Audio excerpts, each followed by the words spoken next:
नीट paper फुटी प्रकरणी पालक सुद्धा सीबीआयच्या रडारवर. सीबीआयकडून पेपर कसा फुटला याचा तपास सुरू. ज्यांनी पेपर विकत घेतला अशांची माहिती आता सीबीआयकडे.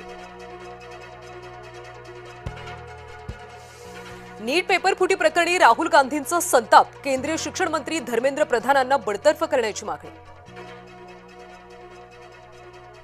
कल्याण रेल्वे स्थानकातला धक्कादायक प्रकार. एका 14 वर्षीय मुलीवर लैंगिक अत्याचार करणारा आरोपी सौरभ सोनवणे ताब्यात. आईसह 3 मुलांचा बंधाऱ्यात बुडून मृत्यू. नाशिकच्या सिन्नर नांदूर शिंगोटे इथली घटना. चिखलामध्ये अडकलेल्या मुलांना वाचवताना आईचाही मृत्यू.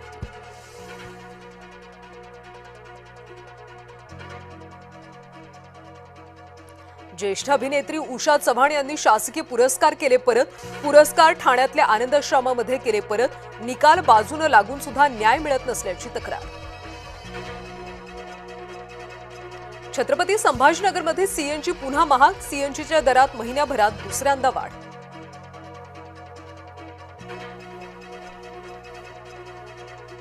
गोकुळचं दूध 2 रुपयांनी महागणार. 21 मे पासून कोल्हापूर, पुणे, मुंबईसह कोकणात दरवाढ लागू होणार. एचएसआरपी नंबर प्लेटसाठी 30 जूनपर्यंत मुदतवाढ. 1 जुलैपासून नियमभंग करणाऱ्यांवर कारवाई. 2019 पूर्वीच्या वाहनांना एचएसआरपी बंधनकारक. वाशिममध्ये पेट्रोल पंपावर तुफान हाणामारी. अकोला नाका परिसरातल्या पेट्रोल पंपावरचा प्रकार. डिझेलसाठी लागलेल्या गर्दीतून हाणामारी.